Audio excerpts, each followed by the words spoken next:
Hey friends, it's Laura with Laura's Handmade Haven. Welcome or welcome back. I'm so glad you joined me today. In this video, we're going to be making a cute little first aid kit to throw into your purse or a backpack or a duffel bag, or maybe just to keep in the car. So that way you'll have a few little Band-Aids and a couple little things of ointment to keep with you just in case someone gets injured. We're going to swing on down to the craft table. I'm going to show you how to cut out your pieces and how to lay out your project and how to get this sewn up lickety-split. I'm using a little bit more of that Mizzou fabric because, well, why not, right? And we have 2 pieces to cut out for this project. And I know that you're probably going to be thinking that I'm crazy, that I probably need more than just 2, but I promise you 2 pieces of fabric will do it.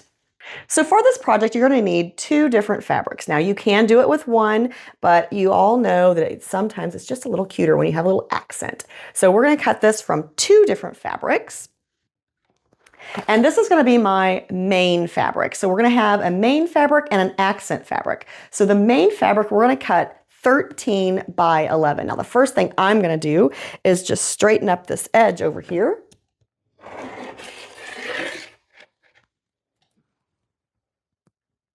And yes, I was cutting the wrong direction. I would not do that if I wasn't on camera. So don't come at me and be concerned quite yet. All right, and then the first piece of fabric, which is the main fabric for our project, is going to be cut at 13 by 11. So I'm going to move on over to the 12. And now I'm going to go ahead and fold up the rest of this fabric and put it to the side. These are a great little idea for stocking stuffers or just for a little back to school project. It'd also be great for a teacher. If you know, if there's a teacher in your life and she needs to keep like a little bitty first aid kit, maybe with her when she's out to recess. They may have those big kits though for them, but just in case, you never know. All right, so we need 1 piece of fabric that's 13 by 11. I'm going to go ahead and cut this so I can make multiples of these because I am going to use them for a few little stocking stuffers this holiday season. And as I said, this is 11, so this other direction needs to be 13. So I'm going to move on down to the 15 mark because I'm at the 2. 2 minus 15 or 15 minus 2 is 13. So this is my main fabric for my little first aid roll-up. And I do have 2 of these, so I'll put those to the side on my design board. And then let's see, am I lucky enough? This is 7. I can get 3 of them out of a width of fabric, which makes sense. 13 times 3 is 39, and most fabrics are 42. All right, now let me get that at the line here, and it's on the 4, so we need to go down to the 17. 17 minus 4 is 13. And then we're just going to trim off this end. So we'll be able to get 3 of these little roll-ups done before we're done. Now I'm only going to do 1 in the video, but you'll know that I can have 2 more to sew up for someone. All right, now the other one is 13 by 5. Now, since it is only 5 inches, we're going to cut it the other way. And for this one, I'm just going to put my ruler on here. I know that I cut off this not too long ago for a different project. So I'm going to move that over to the 5-inch mark, and I'm just going to cut along there.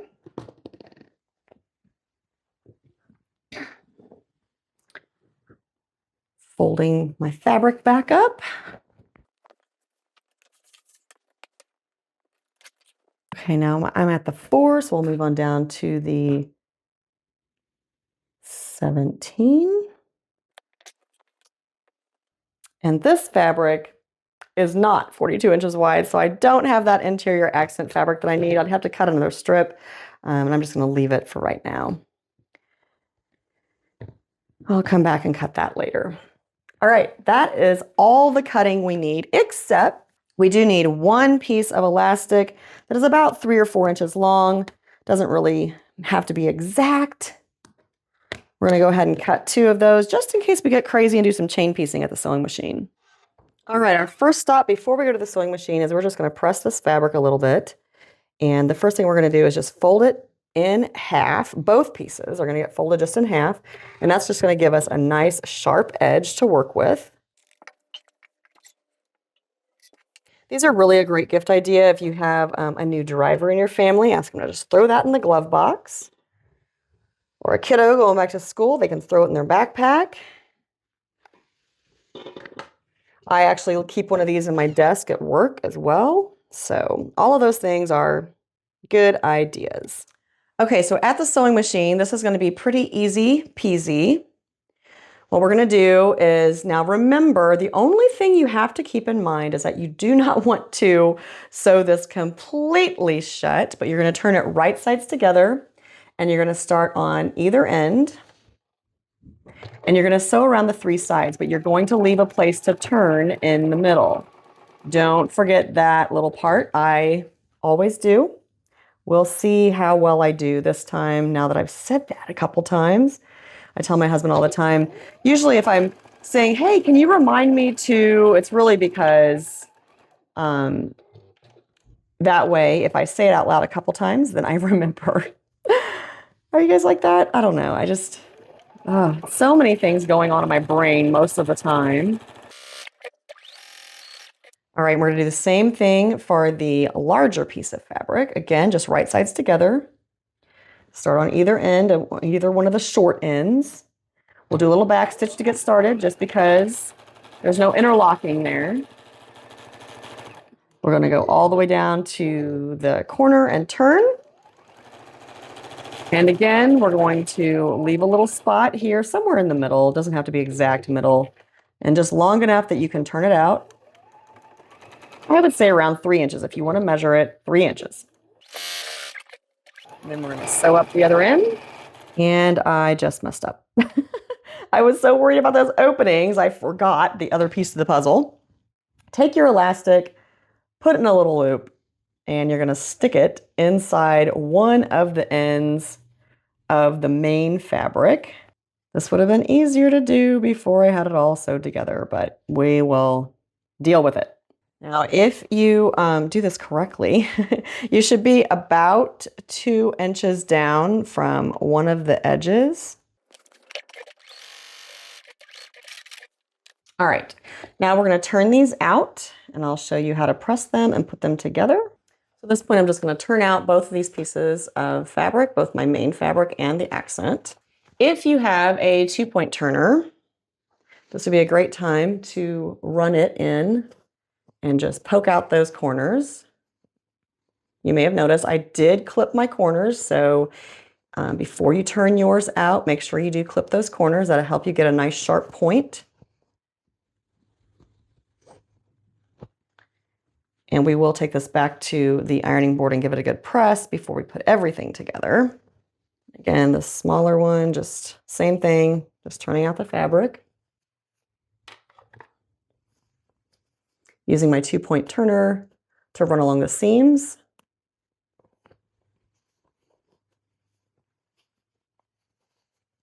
Pushing that out. Careful, don't poke through your fabric. I know I do that occasionally, and most of the time it's okay, but it'd be better if you didn't. All right, so I am going to take these to the ironing board and give them a quick little press to get them really sharp again, and then I'll be right back. Okay, so you're going to want to see this part of the pressing. But what I've done is I've just pressed both of these flat, and then I really have just kind of eyeballed about 1 inch down from, this is going to be the top of my fabric, and I'm just going to take this bottom and flip it up eventually. So what I'm going to do first is I'm just going to run, well, actually what I'm going to do first is I'm going to close this seam, and then I'm going to run a top stitch all the way around all 4 sides, and then I'm going to flip this up and we'll do our final little seams to make our pockets for our first aid kit. All right, so like I just said, the first thing I'm going to do is just run a little top stitch right along this edge, and that'll close up that opening I left for turning. Then I'm going to just kind of eyeball, and you can measure it if you want to. It would be a good idea to measure to make sure you're even on both ends. So I'm just going to put this, so here's the top at 10, and then the top of this is at 9. So I'm just going to stick a little pin here, and then I'll flip this around, and again, just measure, and this is at 8. Well, it's just, you know, I'm using the marks on my sewing machine to determine where my inch marks are. Oh, you know what? I want to do one more thing before I do this. The other thing I want to do, switch feet, and we're going to add a button. So I have my button foot on, and I have my button underneath there, and I have it on the buttonhole stitch, and I'm just going to run the machine a couple stitches just to make sure. I did change the width of my buttonhole stitch, so I just want to make sure I don't break a button or a needle. And I am going to go ahead and run this through twice, just for a little extra stability.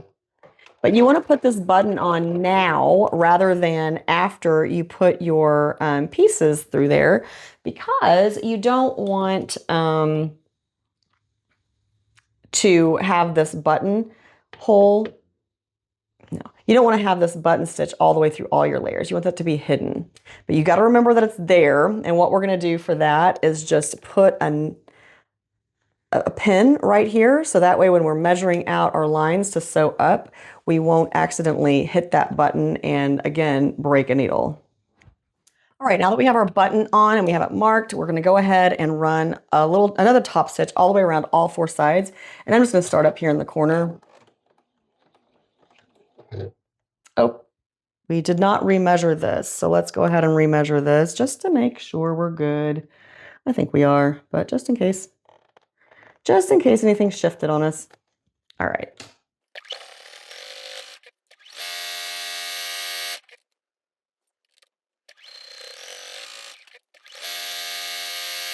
All right, so now the last thing we have to do is just flip this bottom edge up.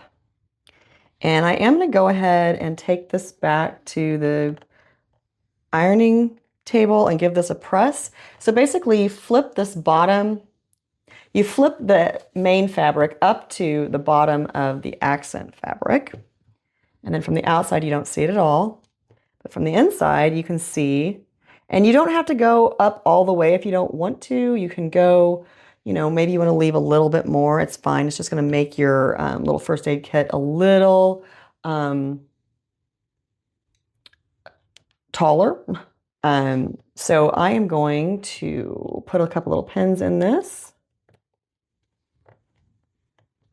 and take it back to the ironing board to give it a good press in between. And then we'll do our final little stitching. All right, so for this, you're going to measure in 1.5 inches, and this does not need to be exact, okay?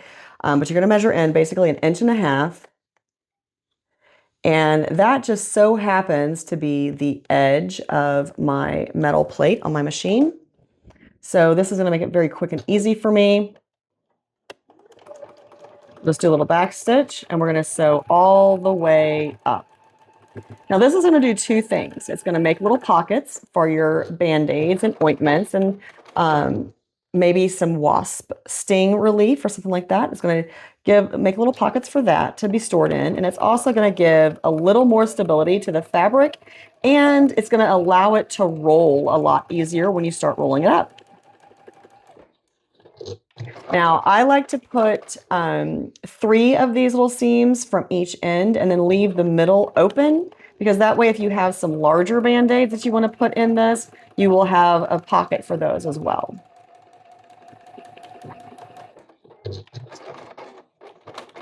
Now from the other end, just remember you have a button here, so you may need to adjust where your seam is at, and if so, just adjust it.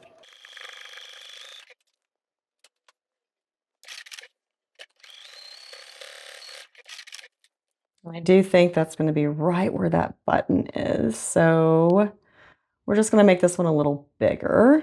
So we'll have a couple bigger pockets in the middle, and that's okay too. All right, let me clip all these and grab some first aid supplies and I'll show you how this all comes together. All right, so now we're back at the craft table. We have our cute little first aid roll up here and we're just gonna put in some Band-Aids into our pockets.